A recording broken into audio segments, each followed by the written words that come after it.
Saludamos a esta hora al doctor Herbert Cuba García, médico especialista en política de salud pública, analista político, columnista en el portal de opinión El Montonero. ¿Qué observarlo, mi estimado doctor Herbert Cuba? Muy buenos días y un saludo a través suyo a todo el país. Empecemos primero por el análisis de los temas políticos, ¿no? ¿Cómo está mirando esta semana ya, que el día sábado, los primeros 6 días de la semana, cómo está analizando los principales hechos? Mire, habíamos empezado la semana con el modo Ministerio del Interior, en el sentido de la remoción del comandante general de la policía. Sin embargo, debido a la entrega del señor Fray Vázquez en Puno y luego de la venida del feminicida convicto y confeso, digamos, incluso con video, ¿no? Llegó a Perú, entonces el tema cambió de tonalidad y todo pasó a ser al revés, una especie de cambio de agenda de la semana. El otro tema que llamó bastante la atención fue el desempeño de la Comisión de Acusaciones Constitucionales y la sentencia del Poder Judicial que declara en parte, solamente en parte, fundado el pedido de la Junta Nacional de Justicia. Y también el debate que hubo por el tema del Jurado Nacional de Elecciones en el informe de la Comisión de Acusaciones Constitucionales. Todo esto ha sido una semana de tensa calma, por un lado, de tratar de asirse del tema de estas capturas, digamos, esas entregas, porque las dos fueron entregas, ¿no? Finalmente, aquí en el Perú. Y por otro lado, el tema político que ha pasado un poco, digamos, por agua tibia, salvo el día de ayer, donde se ha recrudecido el tema de la Junta Nacional de Justicia. Pero también ha habido otros temas que aparentemente han ido soterrados, digamos, en el aspecto político, que ha sido la visita del gobernador regional a la región, a la presidencia, y el tema constante que hay de las bolas que se originan por el cambio de ministros. Creo que esta semana ha sido una semana tranquila, de una semana con las aguas quietas, pero que, como vemos en Cuba, Ayer algún estuvo la desenlace presidenta de, pronto. no tan quietos, ayer estuvo la ministra de Cultura en Puno y en realidad ha tenido un momento bastante complicado, ¿no? O sea, la han abucheado, ¿no? Entonces, esta situación ya se está generalizando en el país, ¿no? Y lo que conversábamos la Yo creo semana. que Yo creo que no es tanto, yo creo que depende esto de las personalidades, de las personas que hacen estas visitas, no es tanto un tema político dirigido. ¿A quién yo aquí planteo una pregunta, ¿no? ¿A quién se le ocurre, después de los incidentes que han habido en Cusco con el asunto de Machu Picchu, luego ir a visitar a Puno en momentos en que está toda la afluencia por la fiesta de la Candelaria? Yo creo que eso no es una buena decisión, porque el tema de Cusco de alguna manera ha generado eh, una, un rasguño, digamos, político a la ministra de Cultura. Por otro lado, no nos olvidemos que el resultado de esas protestas en Cusco ha sido que por fin se le transfiera a Cusco la Dirección Regional de Cultura, aunque no a Machu Picchu, porque es un patrimonio universal y es eso manejado la presidencia del Consejo de Ministros, pero ya la Dirección General de Cultura ha sido descentralizada a Cusco. Esto implica, de alguna manera, que ha habido un forcejeo entre el gobierno nacional y el gobierno regional por este tema. Entonces, en estas circunstancias, saliendo de este tema, visitar Puno, que también tiene una afluencia turística que viene empaquetada con la de Cusco, yo creo que es sumamente complicado. Yo creo que ha sido una mala decisión por el momento y la circunstancia en que se da esa visita. Yo quiero llegar un poco al tema de que usted mencionaba, el tema del Cusco. En el Cusco, si bien es cierto, han arribado a un acuerdo, 11 puntos, gobernador regional, alcaldes de los distritos, entre ellos Machu Picchu Pueblo, representantes del gobierno, ¿no? Pero el daño que se le está haciendo al sector turismo es enorme, ¿no? O sea, si sumamos lo del Cusco y lo que estamos sumando, lo que estamos viendo en el aeropuerto internacional Jorge Chávez, en realidad no le estamos haciendo ningún favor al sector turismo, ¿no? O sea, el otro día conversaba con el ministro de Relaciones Exteriores hace 4 días y mostraba su preocupación. De manera hidalga nos decía, sí, esto tiene un enorme costo para el país y revertir esa imagen va a costar trabajo. Efectivamente, creo que el tema del paro de los transportistas aéreos en Lima, que ha generado todo un caos en el transporte aéreo del Perú, y que es el único centro que tenemos que es el que distribuye los vuelos a nivel nacional, realmente ha sido lamentable y es una mala señal para los turistas extranjeros. Pero esto, luego, unido a lo de Cusco, pero además este intento de ir a Puno, no sé, en esta circunstancia de la ministra de Cultura, creo que no son buenas señales porque de alguna manera, como son personajes públicos, son noticias que dan vuelta al mundo y lo que puede ser visto como un asunto pequeño para nuestra cultura, a nivel internacional esto puede tener una lectura distinta. Genera como una sensación de inestabilidad política y de riesgos de acudir al país. No nos olvidemos que el tema del conflicto de Cusco ha develado no solamente el tema de la transparencia en la adquisición del boletaje, sino también la existencia de una serie de empresarios pequeños, cusqueños, que están, digamos, ligados de alguna manera también al tema ilegal en Cusco, y por eso es que es complicado que cuando señales que la venta sea transparente por una plataforma digital, señalen que debe haber una cuota para la venta personalizada, digamos, presencial. Doctor Cuba. Esto genera una enorme controversia en ese tema. Doctor Cuba, y ahí hay un problema bastante serio, ¿no? Porque este tema del mal manejo de boletaje, de la forma como más de 80.000 boletos no han podido ser explicados, se piensa que son 8 millones, 10 millones, y todo el mundo lo sabía en el Cusco. A veces uno se hace la pregunta, ¿y por qué esto no se supo comunicar desde el propio Ministerio de Cultura? ¿Por qué el gobierno no supo comunicar esto? Porque si hubiera comunicado abiertamente, esto está ocurriendo en el Cusco, hay mafias enquistadas, hay mafias que quieren controlar el boletaje, hay mafias que trabajan con operadores turísticos informales, etcétera, etcétera, la cosa hubiera fluido mejor. Nos hemos enterado en pleno problema. En pleno problema recién salen las cosas. Yo creo que es un tema de aún desconocimiento de lo que ocurre en el país, de nuestra realidad nacional. Lo que ocurre en el tema del boletaje en el Perú, de cómo confluye el mercantilismo. Es mercantilismo, el capitalismo de mis amigos. Yo tengo el poder y yo lo reparto a mis amigos.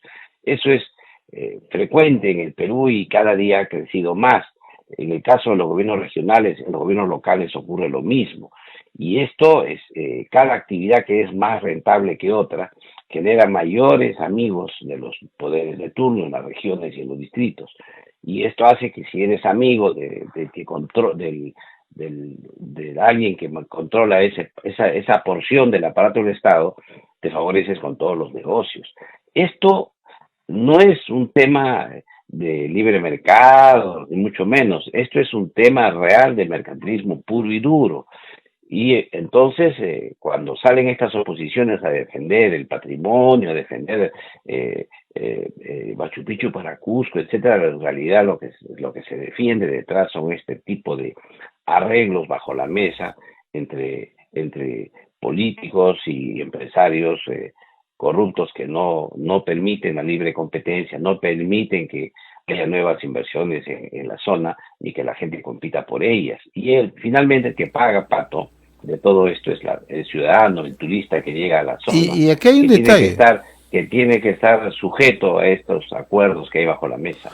Ahora, y doctor Cuba, y siempre se atribuye el problema al gobierno central, cuando el tema central está en que en el propio gobierno regional, ahí está el tema de la corrupción. ¿Qué hacen los gobiernos regionales como para combatir eso? Absolutamente nada. Esa es la realidad de Pero las si son cosas. parte, Así pero si es, son parte, así es. es un arreglo Pero mercantilista su entre discurso esta político es parte, totalmente es diferente, ¿no? distinto. Y ahora han logrado exactamente reforzar ese poder al transferirles hacer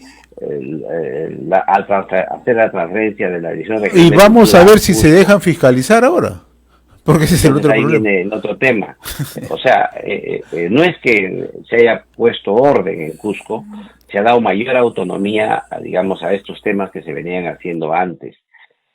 Yo creo que no hay una visión clara de lo que ocurre en las diversas esferas del poder. Mire, eh, se han creado muchísimos mecanismos regulatorios, entre comillas, pero que son en realidad trabas a la libre competencia, a los inversionistas, que hacen que esto genere progresiva corrupción, quizá corrupción de menudeo cuando son en los niveles inferiores y corrupción de alto vuelo cuando son de inversiones millonarias. Pero lo cierto es que este modelo, tal como está, si no se destraba, si no vamos por un gobierno que de nivel nacional, de un Congreso de la República que legisle para destrabar, para desburocratizar el sistema, para dejar que la economía fluya dentro de los cánones legales, por supuesto, pero en el libre mercado, o sea, una economía social de mercado, entonces vamos a tener serios aprietos. Y esto hace que en el Perú aumente la corrupción y, por otro lado, disminuya las inversiones, porque es obvio que aquellos empresarios que tienen el capital para invertir saben que van a perdedor, no hay libre competencia, no puedes competir con tus rivales, y si traes innovación tecnológica de poco sirve, porque lo que vale es la innovación de los amigos. ¿Qué tal me llevo yo con las autoridades de turno? Y entonces aquí se frena la innovación tecnológica, la innovación científica, los nuevos mecanismos, la nueva innovación de gestión de los temas, sean estos hoteleros, sean estos de turismo, sean estos inclusive de ciencia, de servicio de salud, escuelas, todo eso. Por eso es que es muy importante que se tome una decisión clara de destrabar todo este sistema, de desburocratizar para luchar contra la corrupción. La corrupción es la suma de todo eso. Y el Perú ha crecido en el ranking mundial contra la corrupción enormemente.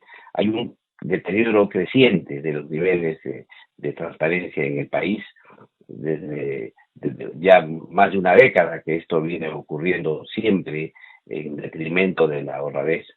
Por eso es que creo que si el gobierno quiere hacer las cosas distintas, debería tener aquí algo que se propuso en su momento, ¿no? Un pacto por la integridad, por la honradez, la transparencia, y esto pasa por, en primer lugar, eliminar esta burocracia, eliminar estas trabas innecesarias, destrabar, desburocratizar para poder transformar el país.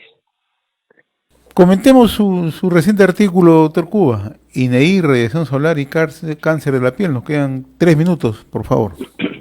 Mire, el Instituto Nacional de Estadística e Informática ha publicado un recuento de los indicadores ambientales de Perú.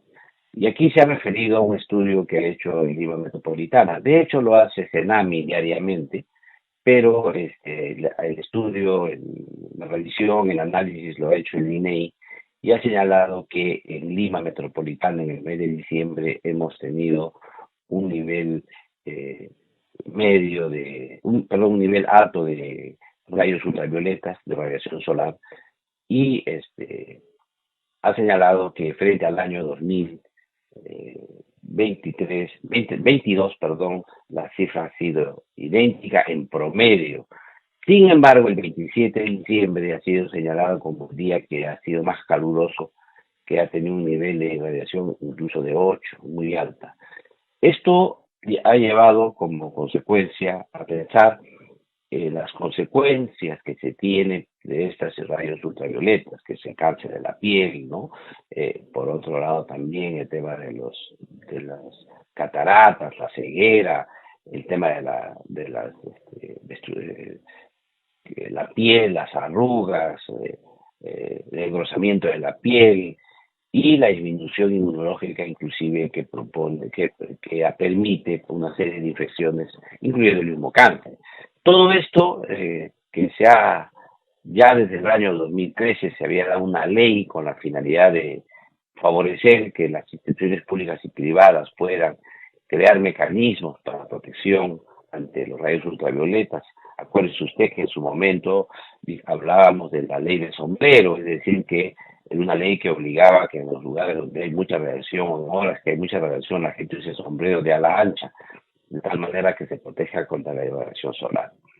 Lo cierto es que en el Perú tenemos más o menos 1.300 casos de cáncer de piel al año.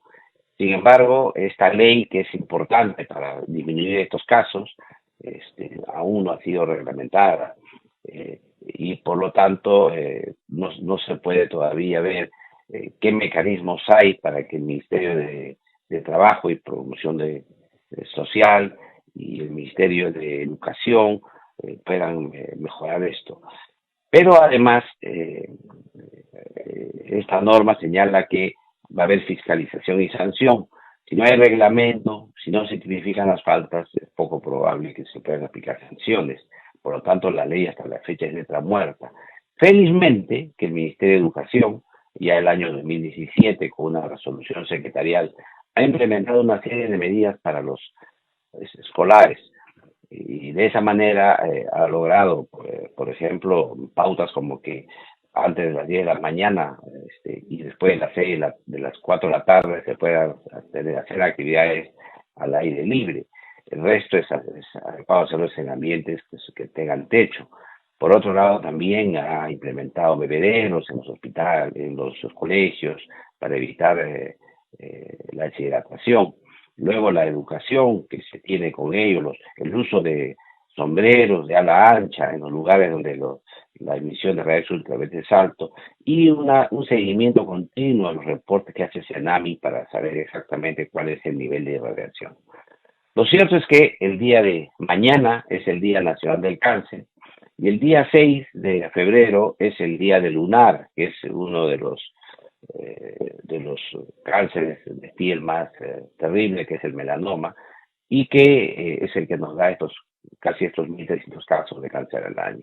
Y en ese sentido he querido hacer una reflexión para reconocer que ya el Ministerio de Salud se encuentra en proceso de implementación de esta reglamentación que toma su tiempo, porque involucra otros sectores, no solamente al Ministerio de Salud. Esta es una ley que interviene sobre todo en los determinantes sociales, porque son actividades que hacen otros sectores, a diferencia del MINSA, pero que tienen impacto importante en la salud. Por eso es que tenemos que exigir que las autoridades del Ministerio de Trabajo y Promoción del Empleo, de Educación, que participan directamente, y el propio Ministerio de Salud nos promulguen el reglamento en el más breve plazo, y luego las instituciones cumplan con esta norma que puede hacer desde el trabajo conjunto la disminución de nuevos casos de cáncer y de esa manera no solamente mejorar la salud de la población, sino darle facilidades al gobierno para que pueda usar menos recursos en el sector salud. Muy bien, doctor Javier Cuba, como siempre muy agradecido por su participación semana a semana a través de RCR, Red de Comunicación Regional. Le agradezco la gentileza, que tenga buen fin de semana, muy amable. Un abrazo una vez más. Gracias.